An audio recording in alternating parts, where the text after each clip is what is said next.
Come on. Well, here we go. Taurus says hi to her adoring fans. Actually, I'm forcing her. She's being difficult this morning.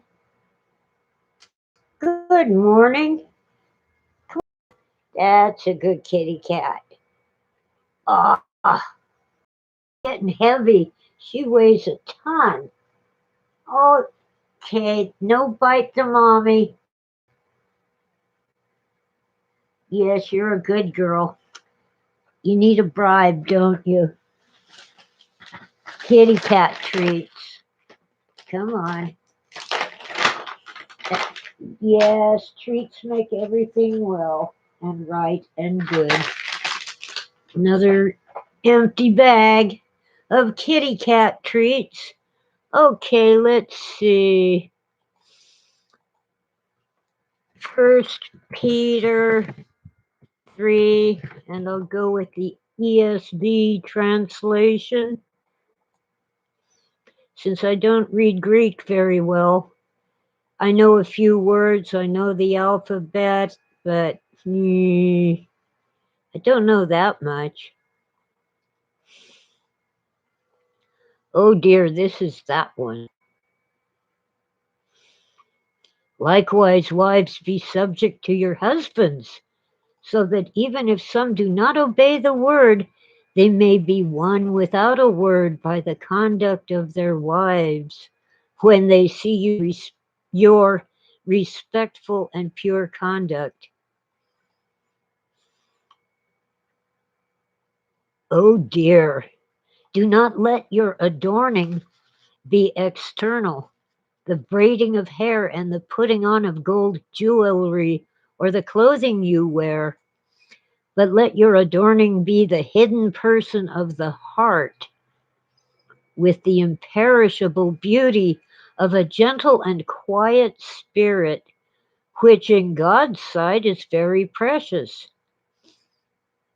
For this is how the holy women who hoped in God used to adorn themselves, by submitting to their own husbands, as Sarah obeyed Abraham, calling him Lord. And you are her children, if you do good and do not fear anything that is frightening. Now, most men stop right there. They don't want to see the next verse, First Peter chapter 3, verse 7. Here's a link to, that isn't it. For some reason, oh dear. Here we go. Um, Here's a link to what I'm reading from. Verse 7. Likewise, husbands, live with your wives in an understanding way, showing honor to the woman as the weaker vessel, since they are heirs with you of the grace of life, so that your prayers may not be hindered. Finally, all of you have unity of mind, sympathy, brotherly love, a tender heart, and a humble mind. Do not repay evil for evil, or reviling for reviling, but on the contrary, bless. For to this you were called, that you may obtain a blessing. For, he's quoting something. It isn't telling me what he's quoting. It must be one of the Psalms. Whoever desires to love life and see good days, let him keep his tongue from evil and his lips from speaking deceit. Let him turn away from evil and do good. Let him seek peace and pursue it. For the eyes of the Lord are on the righteous, and his ears are open to their prayer. But the face of the Lord is against those who do evil. Now, I could have sworn this was the chapter where it talked about the watchers.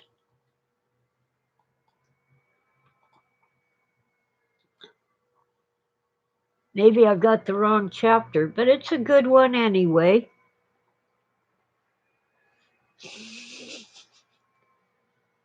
Um,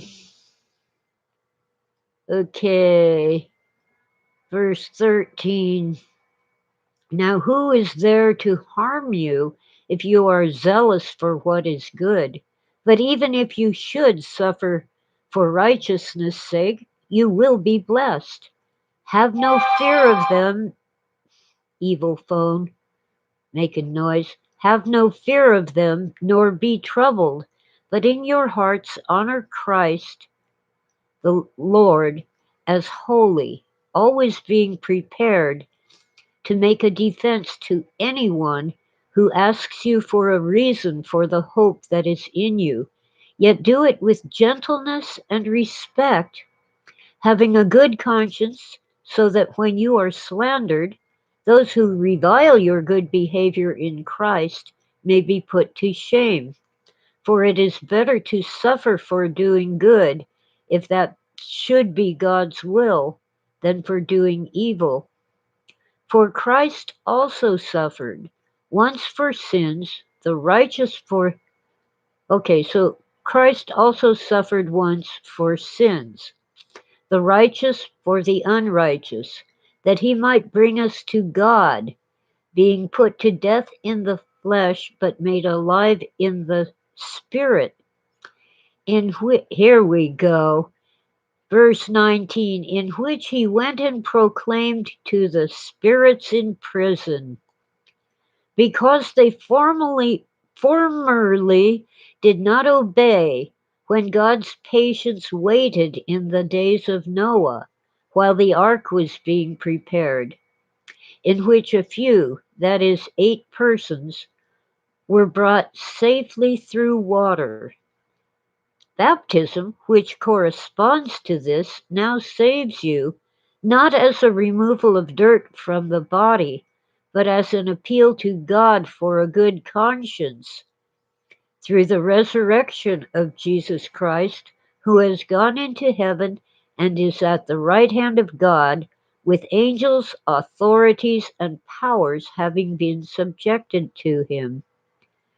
Now, one thing I want to start off with is the very last line. Hello, Sleepy Dave. I cast in racing. Hi, Sandra. Good to see you guys. All right. He's at the right hand of God with angels, authorities, and powers having been subjected to him. So when you read the writings of Paul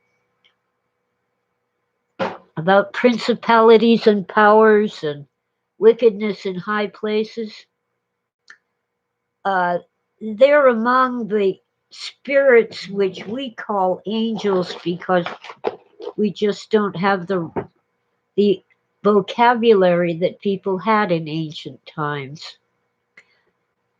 There are different kinds of spirits. There's sons of God, principalities, powers, authorities. They can all work as angels. An angel is a messenger. Human beings can be angels in that sense. They can carry messages. Um, but Paul says somewhere, and I forgot where, for we wrestle not against flesh and blood, but against principalities and powers, against wickedness in high places. He's talking about spiritual entities. You might call them divine, but they are not God. You might call them gods because the Old Testament calls them Elohim, but once again, they are not God. They aren't anywhere near that level of the Creator who. Well, Oh, you evil thing. You evil computer. What are you doing to me?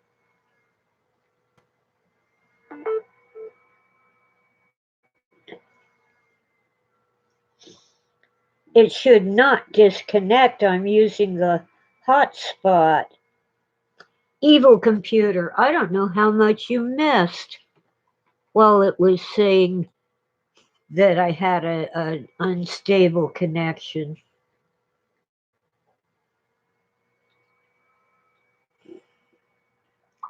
Okay.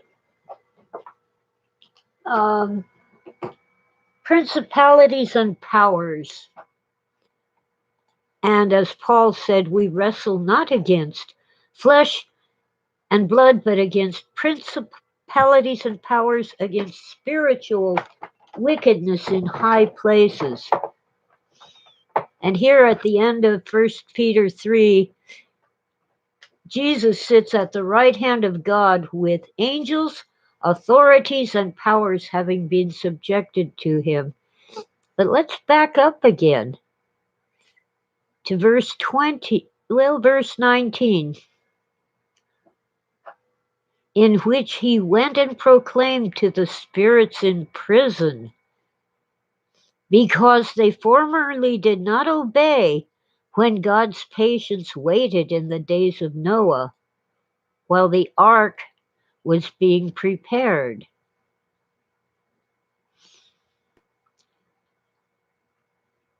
So in the spirit, he went to the spirits in prison. What in the world is that? The ark was being prepared. The days of Noah. Well, guess what? That's Genesis chapter 6. The sons of God saw the daughters of men that they were fair and took them wives.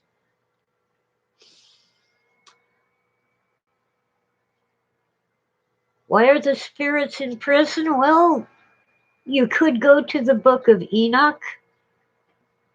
First Enoch, there are 3 books, and only one is old enough in manuscript form that we can be certain that it was from the Second Temple period, from the return from Babylon and building of the Second Temple, little before 500 BC, all the way up to 70 AD when um,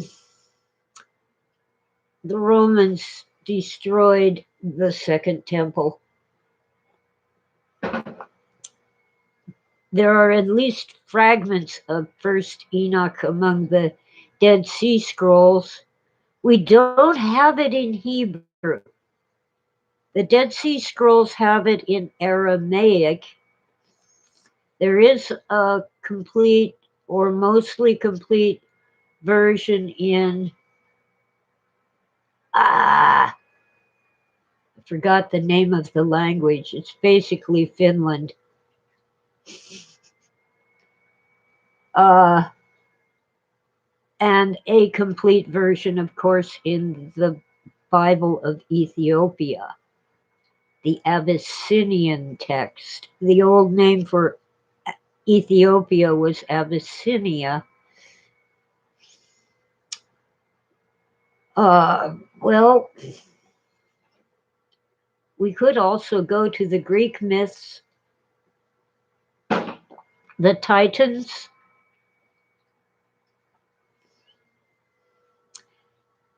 Now, there are 2 sets of Titans. In Greek myth, um, heaven and earth got together. That would be Uranos and Gaia in Greek, Uranus and Terra in Latin. Anyway, heaven and earth got together and created the Titans, the foremost of whom was Saturn in Latin and Kronos with a K in Greek. Hence the confusion.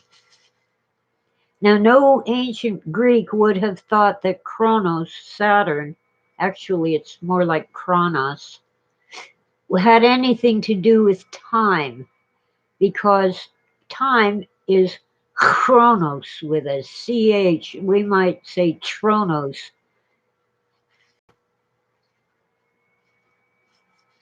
Anyway, the ancient Greeks knew the difference, but somehow along the way, probably in the Middle Ages, people began to believe that Saturn was Father Time. He isn't. He's a two-faced god, much like Janus, whose name gives us the month of January. Janus has a face in front and another face behind, so he looks back on the old year and forward into the new year. So Saturn is kind of related to Janus in Roman myth. They're similar, but they are not the same person. Anyway, good old Saturn or Kronos kicked out heaven, just pushed him out of the way, which suggests to me that maybe in ancient times these planets were a little closer to the sun, these giant gas planets that are named after the gods. Now, they probably couldn't see Uranus naked eye, and I suspect that they had some kind of primitive telescope, but if they didn't, okay, they definitely could see Saturn. But suppose those planets used to be a bit closer and they could see Uranus as well as Saturn, and somehow something happened to cause them all to get a little farther away. They would then have the myth, which they do have. Now, I'm most familiar with the ancient Greek myths, but you'll find it in Babylon as well, in the ancient texts of the um, Mesopotamian land, which is now Iraq and Turkey. Well, anyway, the Greeks tell us that Saturn, well, Kronos, kicked Uranos, heaven, out, pushed him away.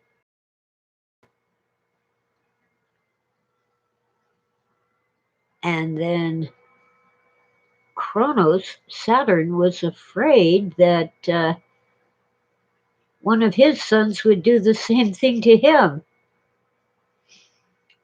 Anyway, that's how I see it. Anyway, you have these titans, Kronos and Rhea, his wife Rhea, Rhea, and they have children. And their children are the Olympian gods. Now remember, I said there were two sets of titans. First is Kronos and Rhea, and some other ancient titans. But the second set of titans is what we want to see here. That's where, Zeus turns himself into a swan and rapes Leda, and she lays an egg, and out of that hatches Helen of Troy and her twin sister, Clytemnestra. And we have that horrid thing called the Trojan War. And he turns himself into a bull and turns this other woman into a cow. Uh, in one version, her name is Io, I-O. In another version, maybe it's two different incidents. But in another version, her name is Europa. Europa. Anyway, he turns himself into a bull and turns the woman into a cow. And when Zeus's wife Hera learns of this, she sends the gadfly, not to bother her husband, the god Zeus, but to pester the poor cows that he had sex with. And Europa, of course, wanders all over the land and Soon the land is named after her, and we call it Europe. Io, on the other hand, finally lies down to rest. The poor thing has been stung and stung again by the gadfly, and she sits down in a place where there was a prophecy that where the cow lies down, you will build a city. And that city is Thebes, where good old Oedipus killed his father and married his mother. Well, anyway, these children of Zeus and human women are titans. And other gods, did the same thing. Well, let's see, Zeus was also the father of Hercules. Uh, the sea god Poseidon, trying to remember what he is in Latin. Well, anyway, Poseidon gives birth to the Bellerophon, who ends up riding Pegasus and killing the Chimera, this horrid creature that's really, making life miserable and causing a lot of death.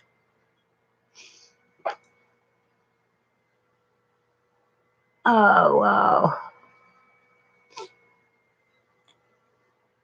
Anyway, so those are the titans we're concerned with when we look at the first Enoch and when we look at First Peter chapter 3, way down in, well, let's start with verse 18 again.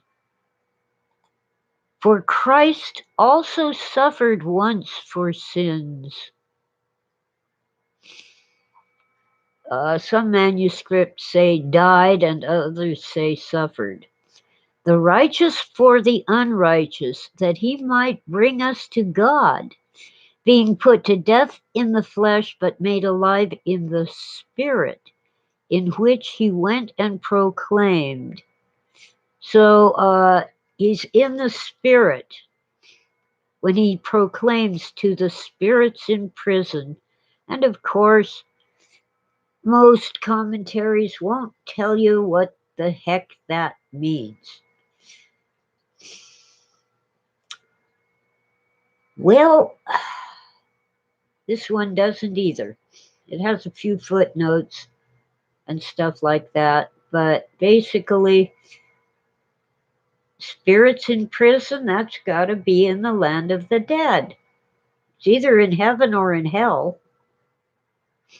Well, these are the ones who, continuing, formerly did not obey when God's patience waited in the days of Noah while the ark was being prepared.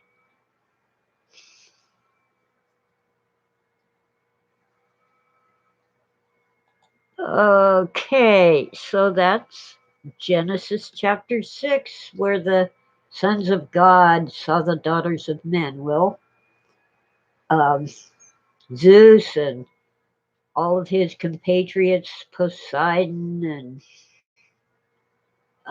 anyway, they're sons of God. They're children with human women. People like Hercules are titans. Anyway, in the Greek myth, there's two stories about the war of the gods against the Titans.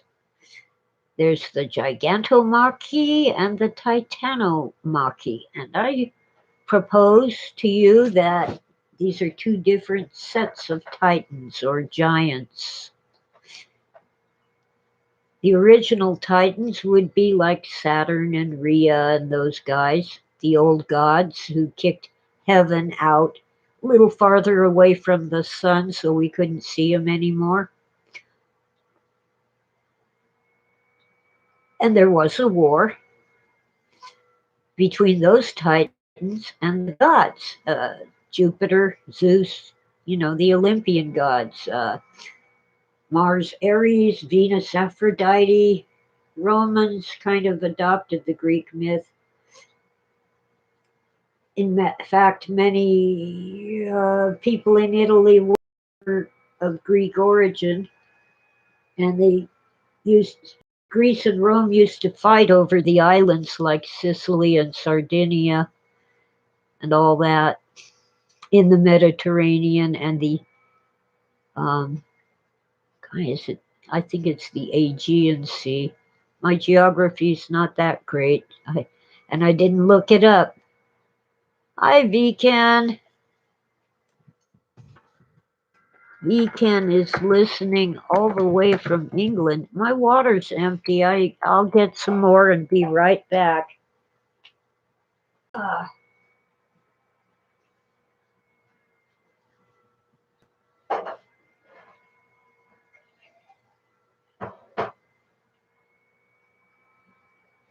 well, anyway, so Saturn kicked out Uranus.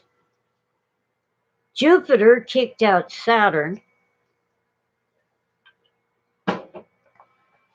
And now the children of the Olympian gods are rebelling against their fathers and mothers.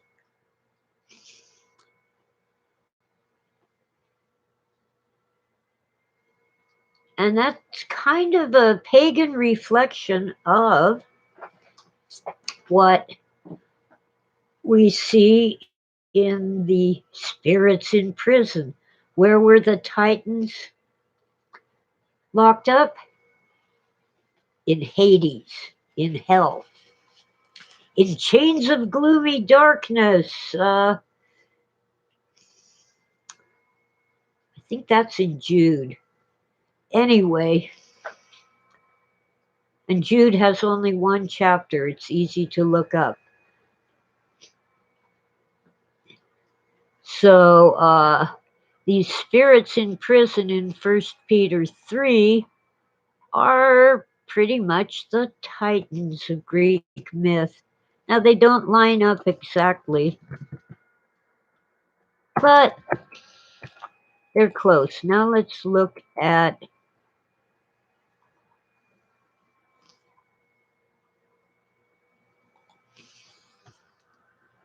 huh. Sorry, I've got to. Here we go.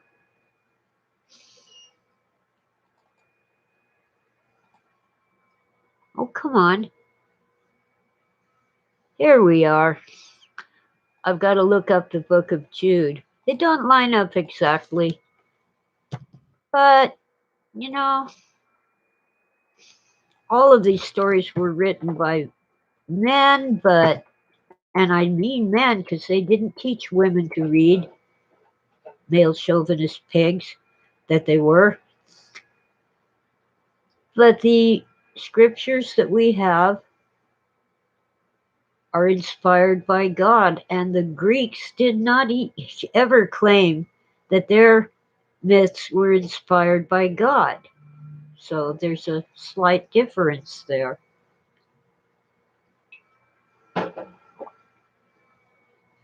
So there's a link to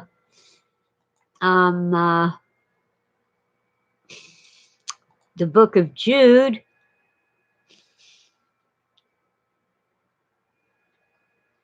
And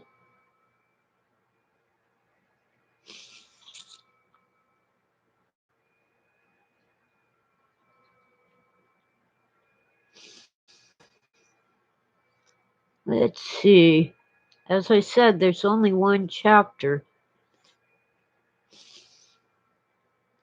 Here we go. Let's start with verse 5. This is going to refer to the Exodus, long after the flood and Genesis chapter 6. Now I want to remind you, although you once fully knew it, that Jesus, who saved a people out of the land of Egypt, afterward destroyed those who did not believe. Well, um who led the people out of Egypt? Well, you might say Moses, but there was the angel of the Lord, pillar of fire by night and a pillar of smoke by day. this says that was Jesus. In other words, he's saying that Jesus is God, and that's what Jesus said about himself. But this is way past the flood.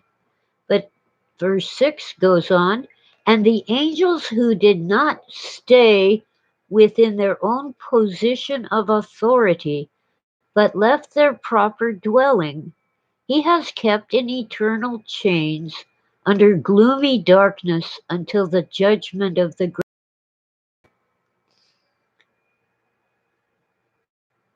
Who are these guys? Positions of authority. Dwelling. Well, you could say they're the angels of Genesis 6, but this is tying them to the Exodus. And it says Jesus has kept them in eternal chains under gloomy darkness.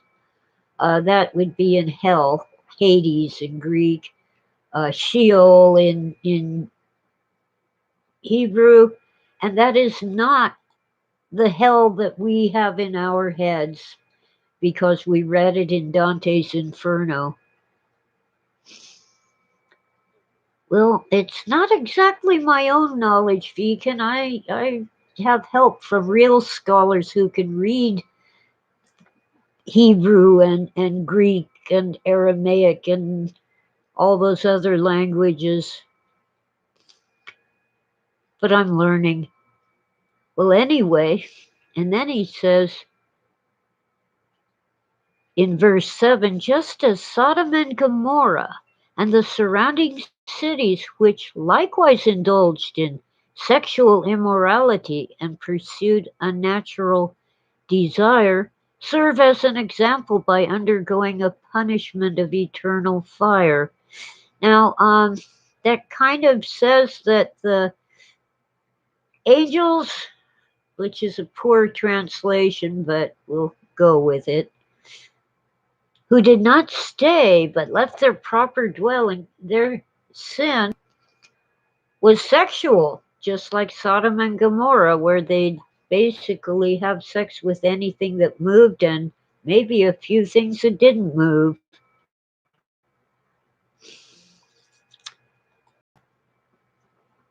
I can't overemphasize the connection to Genesis 6, where the sons of God married human women and produced Nephilim.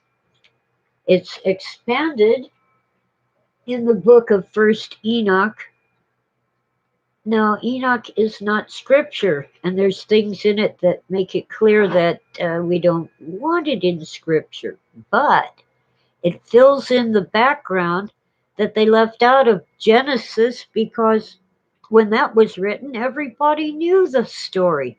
They didn't need to go over the details. After all, parchment took a long time to make. You had to kill a cow and turn it into leather, its skin, scrape off all the hair, tan the hide, and they had to make ink too. So writing materials were precious. They couldn't go down to Best Buy and get a ream of paper. There weren't any printers. They were producing these things by hand with a stylus or a feather and dip it in ink and make one mark or maybe a whole letter before you have to dip it in the ink again. And there's only so much parchment available because you aren't going to kill a calf or a cow just to get the leather. You also have to eat it and use every part of it. Livestock was precious too. So anyway, they didn't bother to fill out the story in Genesis chapter 6, but you see Jude here referring to it.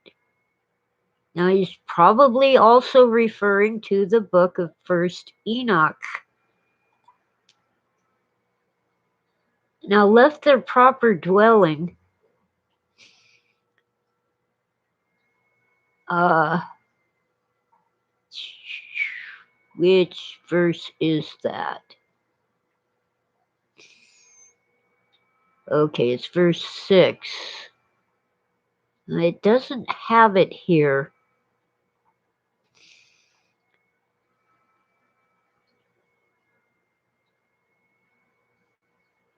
But I've been told that the term used for dwelling is actually a term for your body.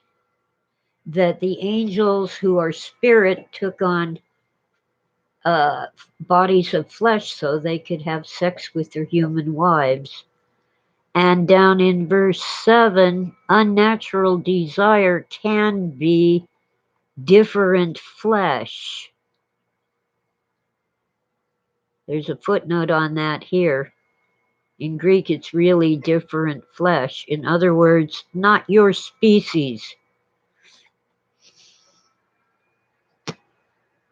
I won't go into details, but they serve as an example by undergoing a punishment of eternal fire.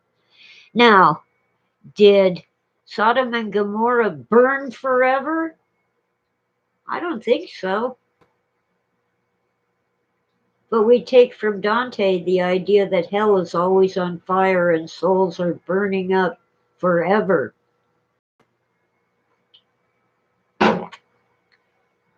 In the lake of fire.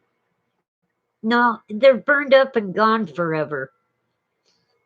And only the fire remains. It's eternal. But you don't get burned up for eternity. Well, I hope I don't. I hope you don't. But these cities, Sodom and Gomorrah, were instantly burned up and gone forever.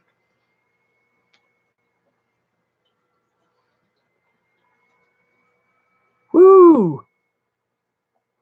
Now, who is he talking about? He's talking about people who, in verse 4, have crept in unnoticed, who long ago were designated for this condemnation.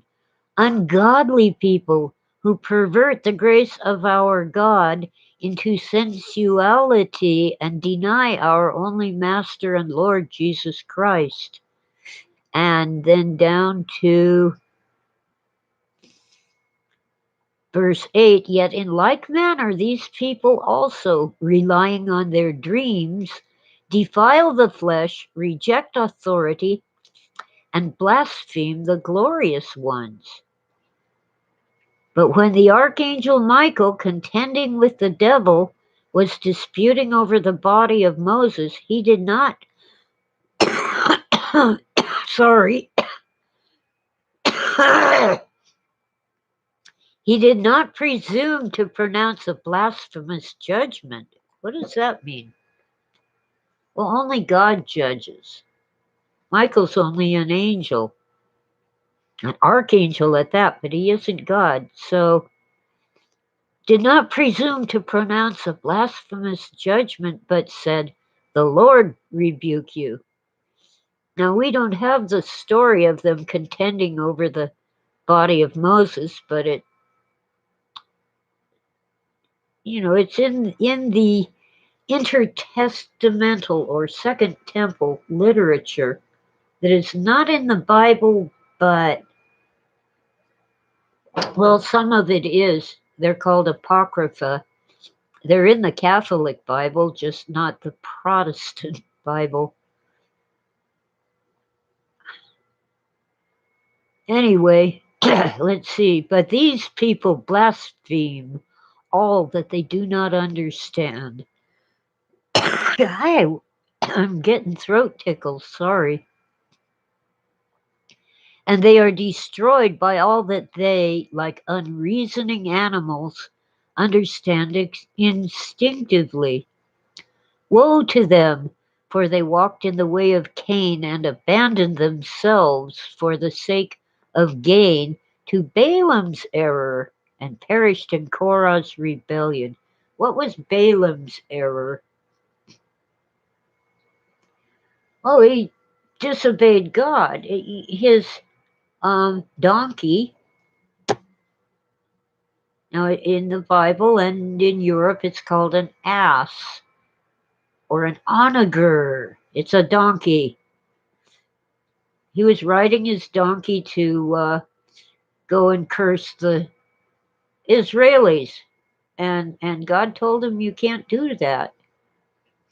And his donkey refused to move forward, and Balaam kept hitting him, and finally the donkey spoke and said, "Why are you hitting me? Don't you see that angel who's in the way?" Now, I don't know what Korah's rebellion is, so let me see if good old Google will tell me. Something to do with Moses. Oh, Korah is a person, not a place. Okay. In Numbers 16, Korah rebelled against Moses along with 249 co-conspirators, and they were punished for their rebellion when God sent fire from heaven to consume all of them. Whew. So it isn't a good idea to disobey God, is it? See you later. See you, Dave. Have a great day. He has to go to work. No, you don't have to go to work. You get to go to work. It's a privilege. Be happy. And besides, you can listen to the replay if you think you've missed something important. Who the heck is calling me?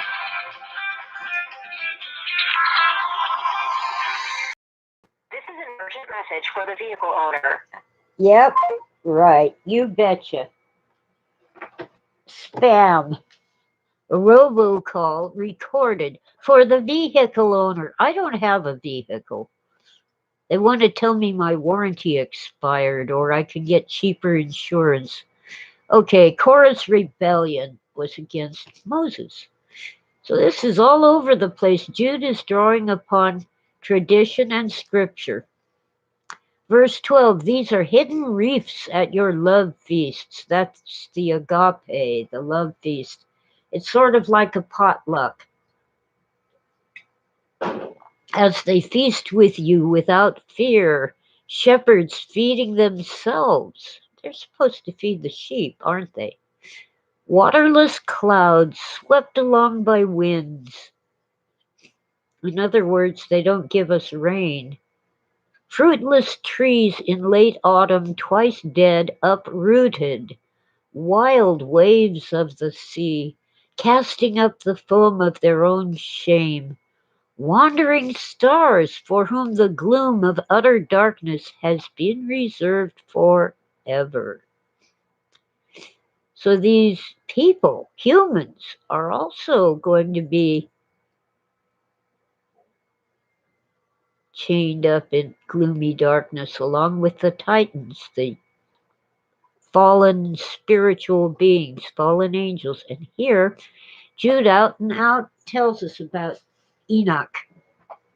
In verse 14, it was also about these that Enoch, the seventh from Adam, prophesied, saying, behold, the Lord comes with 10,000s of his holy ones to execute judgment on all and to convict all the ungodly of all their deeds of ungodliness that they have committed in such an ungodly way, and of all the harsh things that ungodly sinners have spoken against him. They even chose to speak against the Lord God. Verse 16, these are grumblers, malcontents, following their own sinful desires. They are loudmouthed boasters, showing favoritism to gain advantage. So Jude is telling us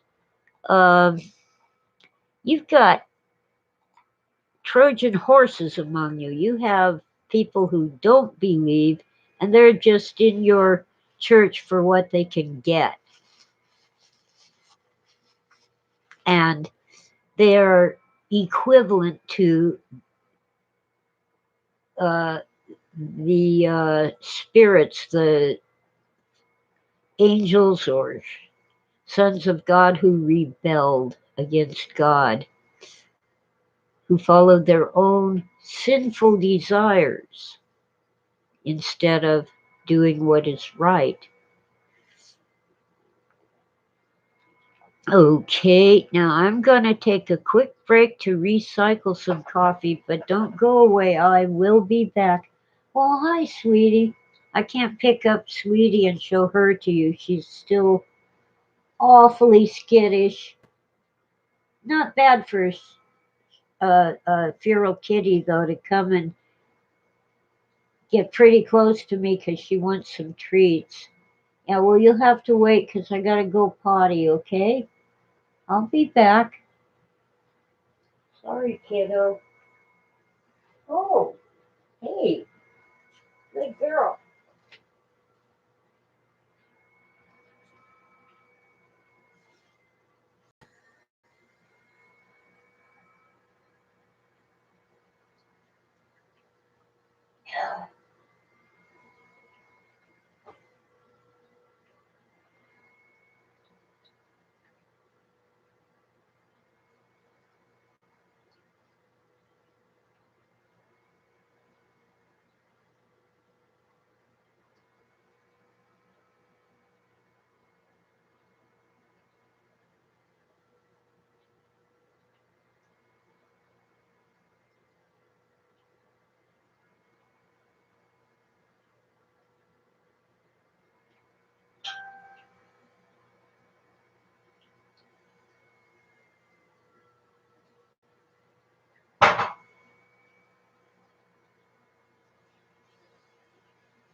Okay, I'm a coming. Hi, sweetie. Yes, I'm getting your treats. Hide. She's sticking close by because she knows treats. Here you go, sweetie. She used to, run for the hills when she just saw me at a distance. It's only been 11 years, almost now, but she's getting a little calmer. She runs a short distance just to make sure I don't accidentally touch the tips of her fur while pawing out treats. Okay. Anyway, if it were just Genesis 6, you could say, okay, that's weird, and we don't see what sons of God and Nephilim have to do with the flood, but it's all over the place. First Peter chapter 3, the book of Jude, which is only one chapter, First Enoch, and in other places. There's somewhere in Galatians, I forget which chapter, there's more. I haven't delved into that just yet,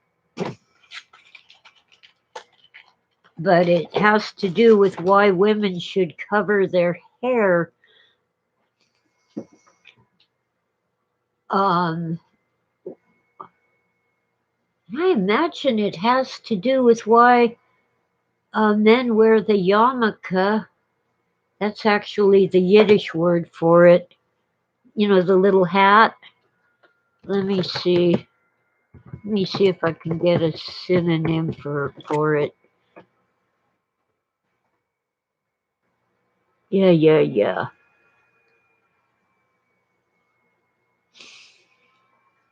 Oh, I left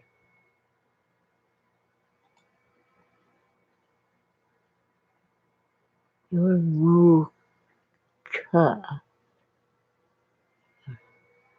Oh, come on.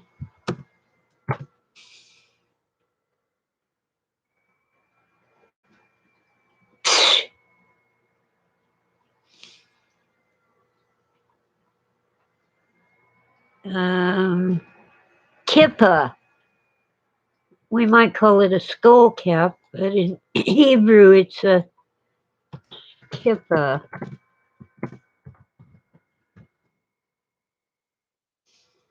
Okay.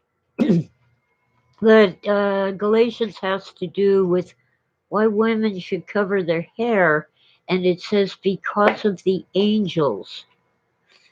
Apparently, in ancient times, they thought that a woman's hair had to do with her fertility. Hi, Buckeye.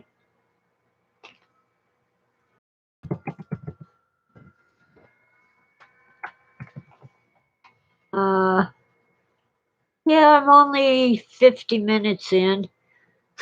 uh, I don't know whether I should start earlier or later. Probably earlier, before people have to go to work or get to go to work. It's such a privilege.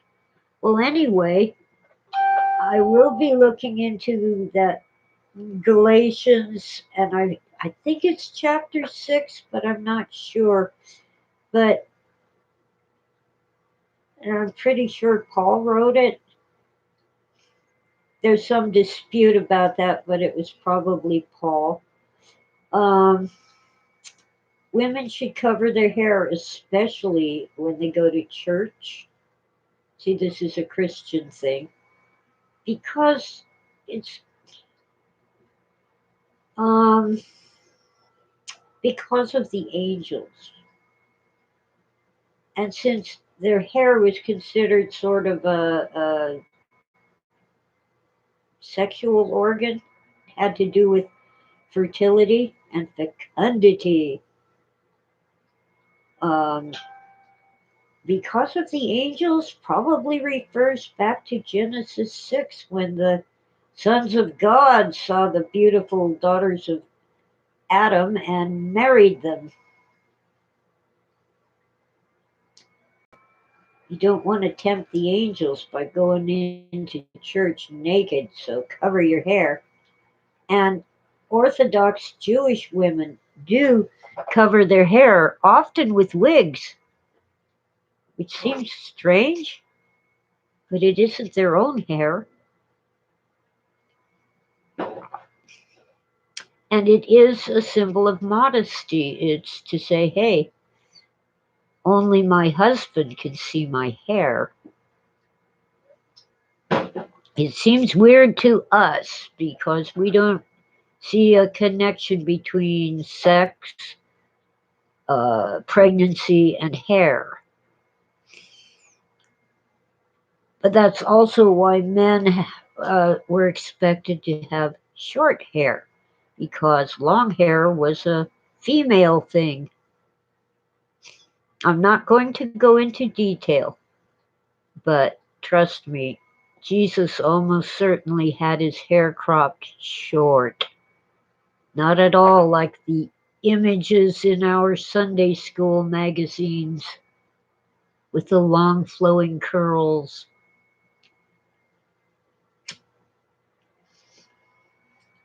And that did kind of survive into the 1960s when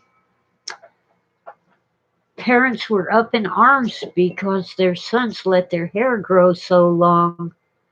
I thought the Beatles looked like girls, but when I look at their pictures now, I'm like, oh, it touches their collar, but that isn't long hair.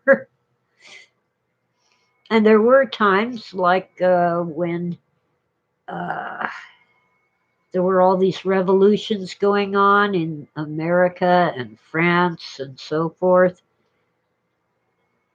Men had short hair, but they wore wigs, and the wigs had long hair, usually a ponytail in the back. And in England today, apparently judges and lawyers, you don't call them lawyers, they have another word. Anyway, when they're in court, they wear their powdered wigs. Um, wow. Yeah. Well, even today, lots of men have long, long hair, and we don't think, we don't give it a second thought. So, okay. Now I wish they'd comb it and keep it nice, but okay. It's their hair, not mine. So anyway, there's a lot in the Bible that nobody tells us about. Either they don't know what to do with it or they're afraid it will um, you kind of hurt our faith, make us less likely to believe. Well, as N.T. Wright says, and he ought to know as an Anglican bishop, retired, I think, old too. If you can honestly say you believe that Jesus Christ is the only way to salvation, nothing else is going to get in the way of your salvation. If you have that faith in Jesus Christ, you're good. And as he put it, he said this taxi driver said it, and he's quoting this taxi driver. I forgot the exact words. Oh, everything else is rock and roll in it, which isn't it. So you can argue about women bishops or women priests, and you can argue about whether you worship on Saturday or Sunday or Friday. Of course, Catholics worship darn near every day and definitely on Wednesday and Sunday.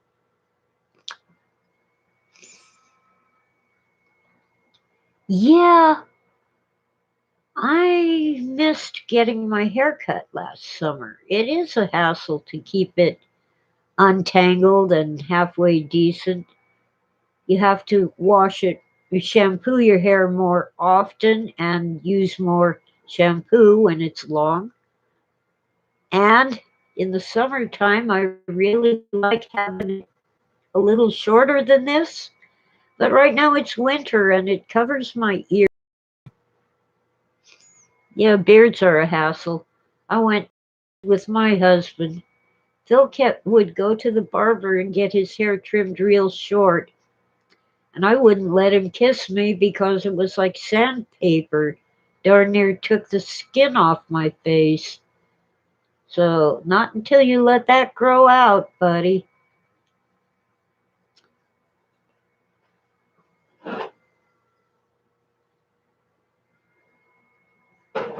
So, anyway, um, wow, long hair. Oh, I mentioned that some scholars think Paul didn't write Galatians, but it's pretty much settled that he did. On the other hand, even though many Protestant evangelical scholars think that Paul did write the letter to the Hebrews, it's almost certain that he did not. Now, Philip K. Dick thought that Paul wrote that letter to the Hebrews, and ah, he would quote a verse from Hebrews and attribute it to Paul, but I don't think Paul wrote it. Even though he was a Pharisee and almost certainly could read and write, I doubt too that he wrote that for technical reasons. I can barely remember them, but I was convinced by the scholars. Okay, 8 inches of snow, new snow, I guess. Yeah, well, we still have 8 inches because it hasn't melted yet, but it is. There are patches where you can see the ground. Okay, let me see.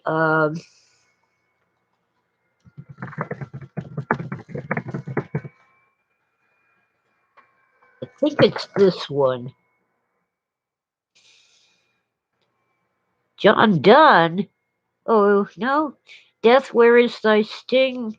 O grave, where is thy victory? That's in First Corinthians, definitely by Paul. So it must be the other one.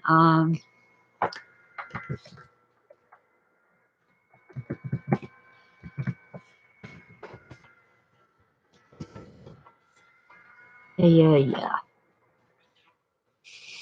No, that's also First Corinthians. We see as through a glass darkly, but then face to face.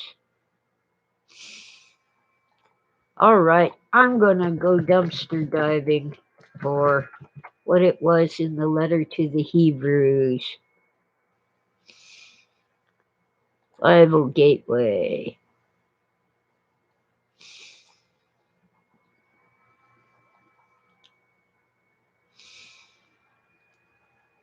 I cannot freaking remember. It's basically about the supremacy of Christ in chapter 1. In chapter 2,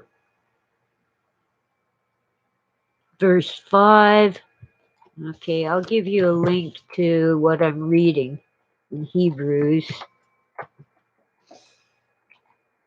For it was not to angels that God subjected the world to come, of which we are speaking. It has been testified somewhere. In other words, he's quoting something, but not telling us where. What is man that you are mindful of him, or the Son of Man that you care for him? You made him for a little while lower than the angels. You have crowned him with glory and honor, putting everything in subjection under his feet. So we're supposed to be the stewards and caretakers of this world. We're supposed to be in charge. Okay? Not the angels, not the principalities and powers and wickedness in high places. But there's something in Hebrews that Phil used to quote, and ooh, there's something interesting here at the end of chapter 3. For who were those who heard and yet rebelled? Was it not all those who left Egypt led by Moses? And with whom was he provoked for 40 years? Yeah, God made them wander in the wilderness for 40 years. Where's my lighter? Was it not with those who sinned, whose bodies fell in the wilderness? And to whom did he swear that they would not enter his rest, but to those who were disobedient? So we see that they were unable to enter because of unbelief. And what do you have to believe? That God is God, that God is who he says he is. And of course, for Christians, that Christ is God in the flesh.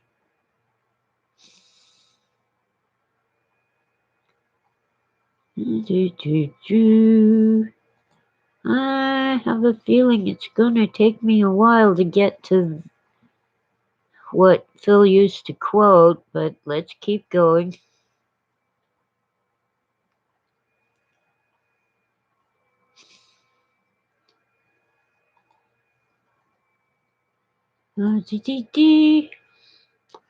Chapter 6.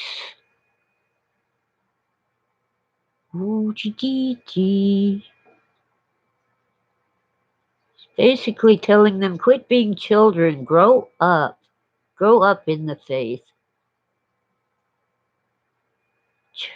Verse 13 in chapter 6 is also a good one. For when God made a promise to Abraham, since he had no one greater by whom to swear, he swore by himself, saying, surely I will bless you and multiply you. And thus Abraham, having patiently waited, obtained the promise. Well, did he patiently wait? Didn't he kind of produce Ishmael when Isaac was the one? See, Ishmael was not Sarah's boy. Well, anyway, when God first blessed Abraham and said, "By you will all the nations be blessed," was Abraham a Jew? Nope, there was no such thing. Judah was one of his grandsons. One, two, three, great grandsons.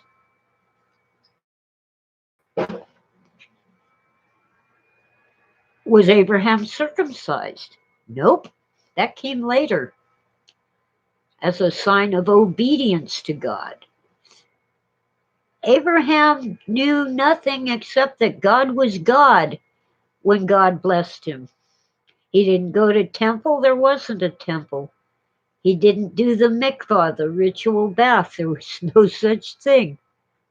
He was a pagan from Ur in the Chaldees, basically Babylon before Babylon. God blessed him because he believed, not because he went to church and prayed and gave offerings and all that stuff. He believed.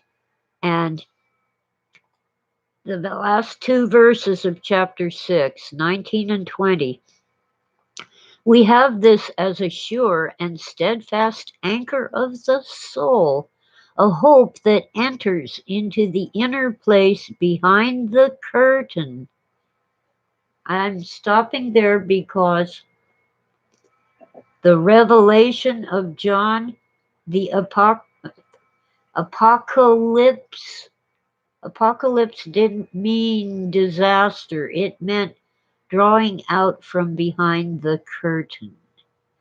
But in this case, the book of Hebrews author is referring to the temple where only the high priest goes to the place behind the curtain, the inner place that holds the ark. And he does so only once a year in fear and trembling because it could kill him. Well, anyway, verse 20, where Jesus has gone as a forerunner on our behalf, having become a high priest forever after the order of Melchizedek. Melchizedek was the priest who blessed Abraham.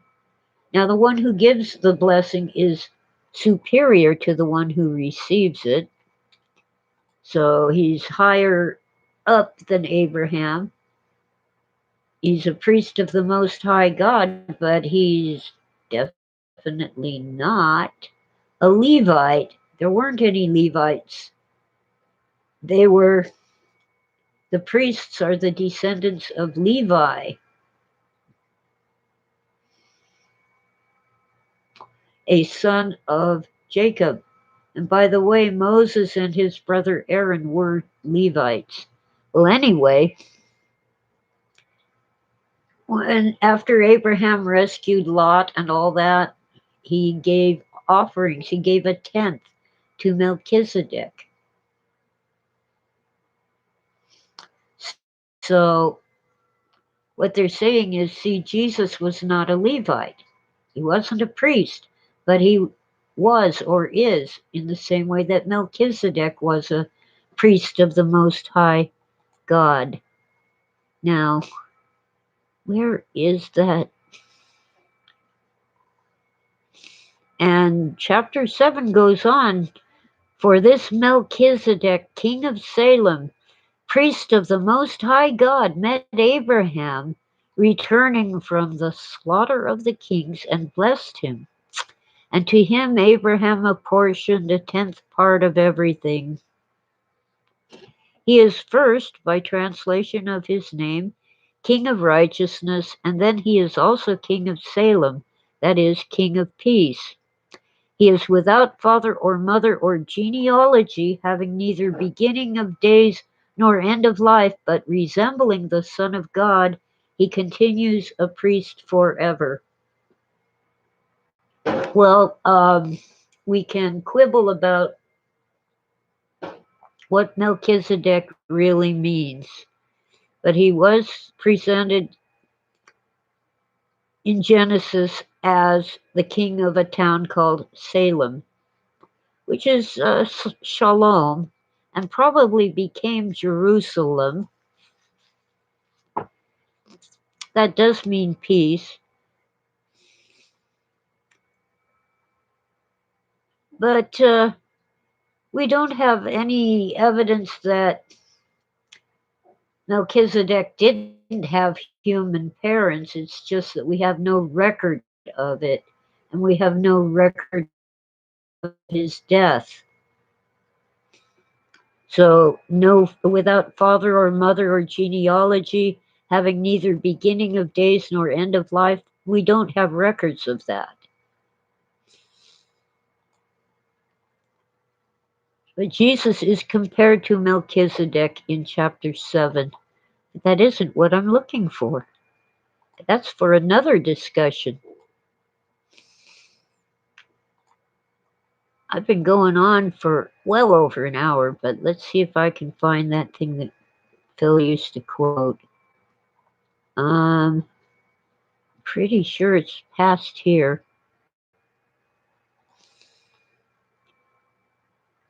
Uh,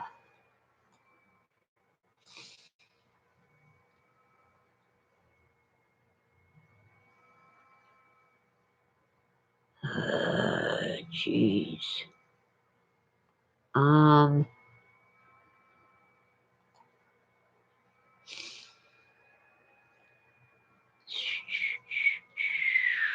mhm. Ay, ay, ay. I'm really puzzled. It goes on about faith and don't keep on sinning.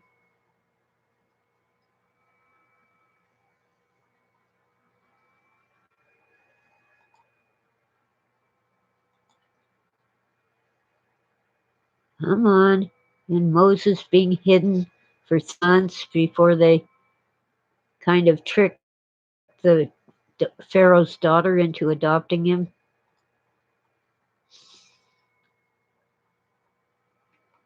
Let's see, it must be wrestle not against flesh. That must be the one. Now that's Ephesians. Oh well.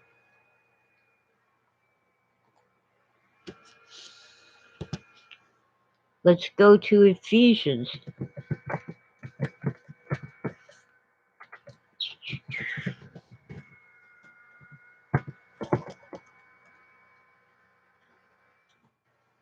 Chapter 6 and verse 12. I'll give you that link.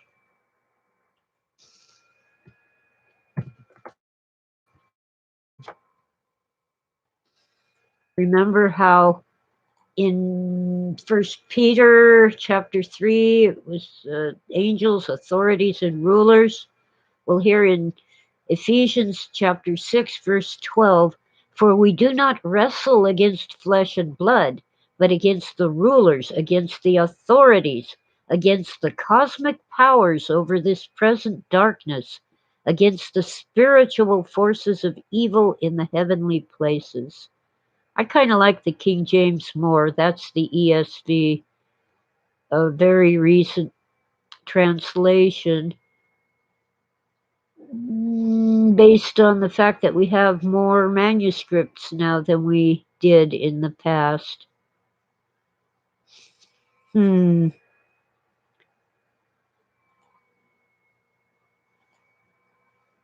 Well, I can't find the one in Hebrews, and I can't remember a good bit of it to use as keywords to search for it. Now let's see. Hebrews Let's see if that'll do it.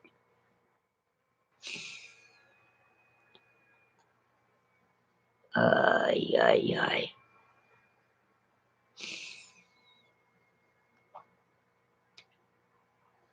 Okay. Um,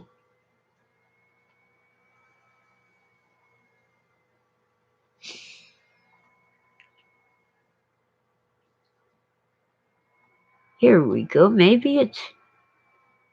Let's see. I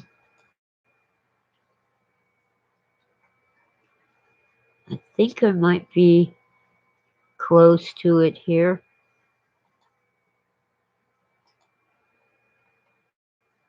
Philip's New Testament.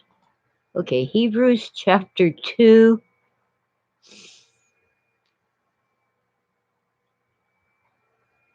I already read that, and I must have missed something.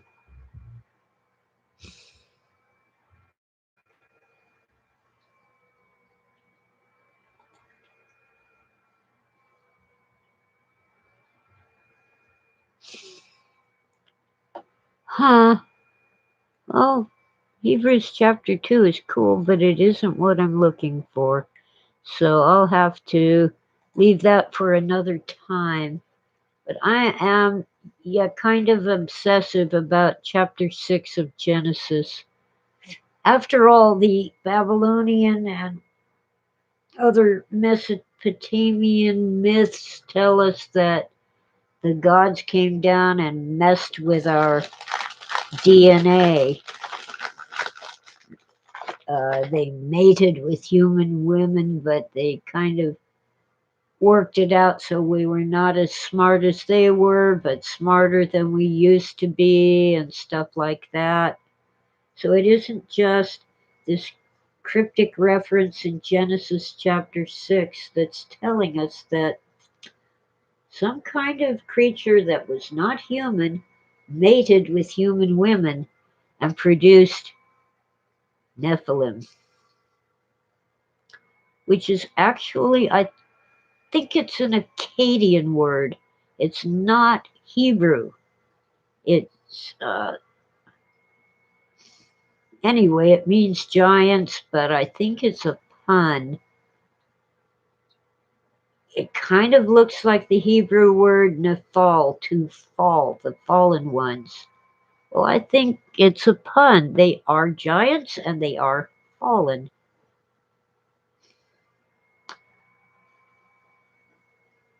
The Hebrew Bible is full of all kinds of wordplay that you don't really see in English translation, but commentaries and footnotes and lectures from scholars and books by scholars will point them out to you. And I think the wordplay is there in saying there were Nephilim in the world in those days before the flood and also after. When or because or possibly whenever the sons of God, you know, had human wives. Um,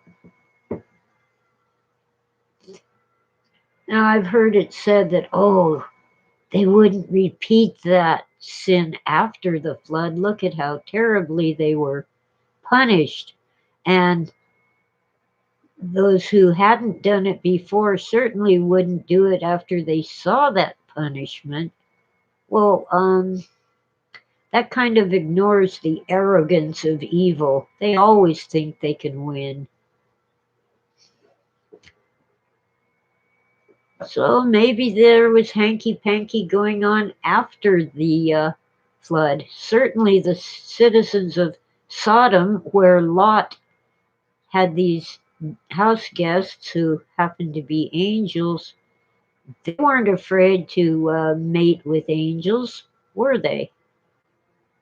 They wanted it. They wanted Nephilim offspring.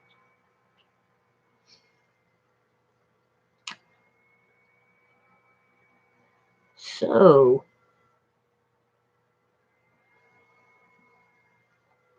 And by the way, if you read carefully, it wasn't just the men of Sodom who gathered outside Lot's house, it was all the people.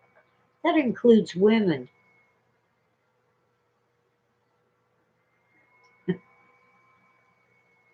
Just saying. We have been messed with by people who claimed to be a separate and superior species. They look like us, they walk and talk like us, but they aren't us, at least in their own minds. And that is what many of the wealthy and powerful elite believe today. They don't care about the people who do all the work that produces all their luxuries. To them, we aren't, well, I guess we're human animals to them.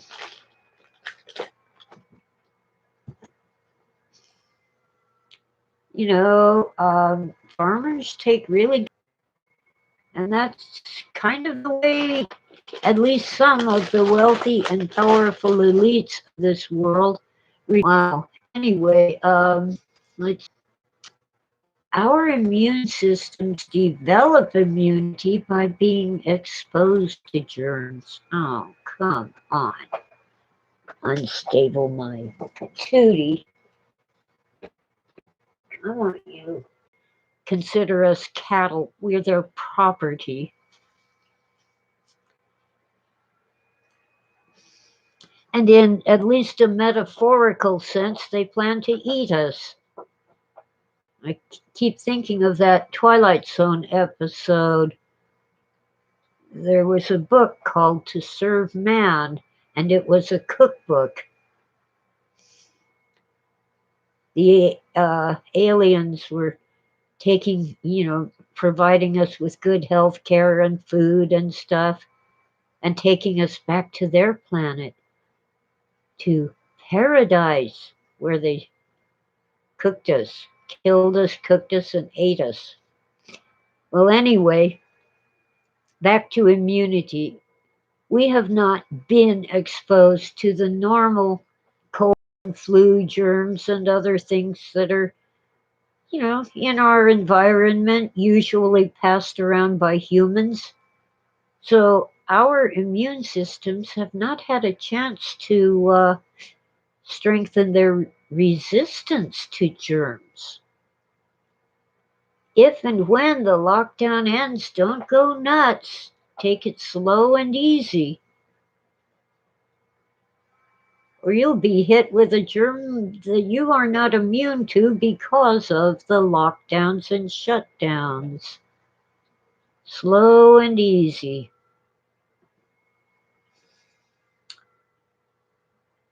And if you have the opportunity, let's say you don't live alone as I do, you don't have to wear masks with your own family and other roommates, but take it slow and easy. And remember, those who are in charge, those who have earthly authority over us, don't care about us. They want to keep us peaceful so we don't revolt. That'd be revolting. And to some extent, they want to keep us healthy so we can work to produce the things, that they enjoy buying from us with our own tax money in many cases, or with money that they stole without ever being caught committing a crime. In many cases, it wasn't a crime, but it should be. Those who make money with money, not by making anything of value, but by simply shuffling the numbers around. I have no respect for them.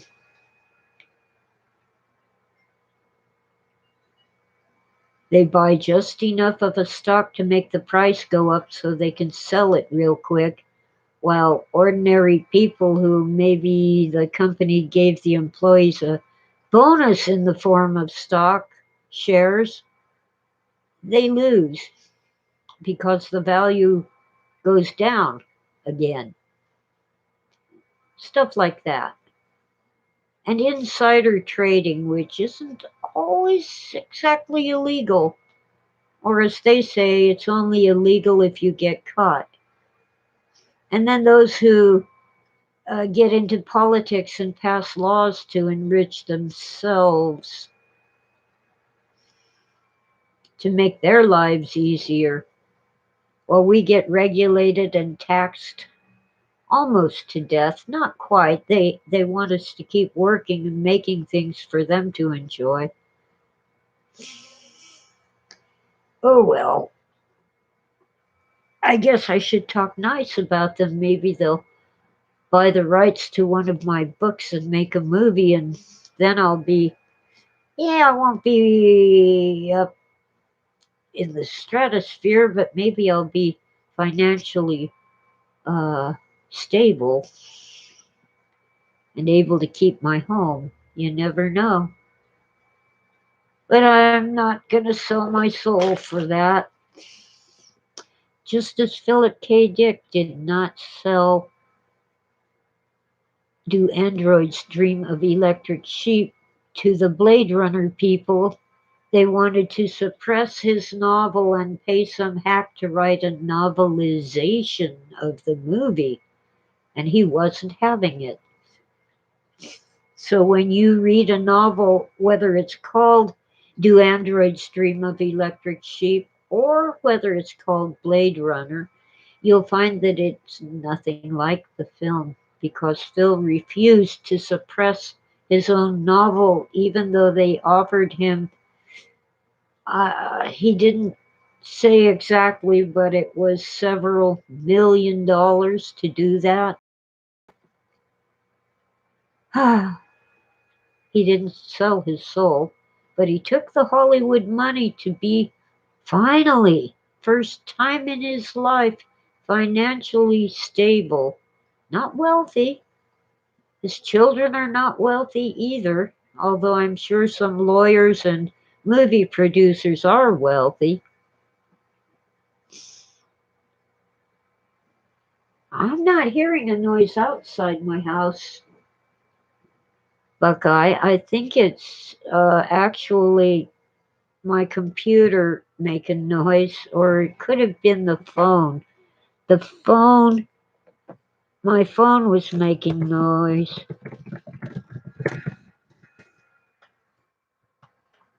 Here and there, I hear a subwoofer.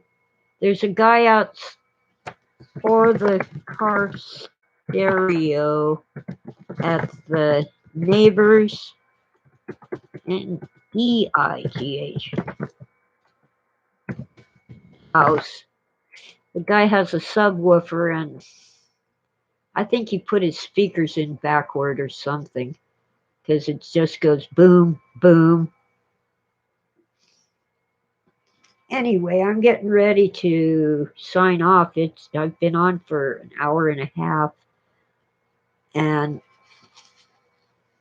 it's time to think about breakfast. I'm thinking pancakes with real maple syrup. That subwoofer's killing me now. It's getting louder. All right, let me see if I can correct my typos.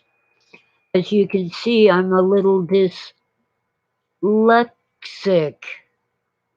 Neighbors host you for neighbor's house. I once addressed an envelope for a letter to the Untied Kingdom. It's United Kingdom, but I typed it backward.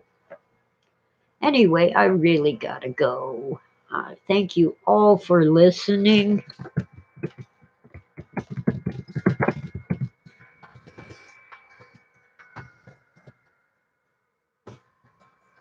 I hate subwoofers. Oh, I love them when they're in my car or my house, but not when all I can hear is the boom boom because it's inside the car, so I don't hear the music that goes with it. Okay, so all of you guys have a great day. It's a wonderful day here, even though the snow still hasn't melted. The berm that the snowplow made is still higher than my knees, not quite up to my waist anymore. So, have a great day and keep the faith. Catch you later.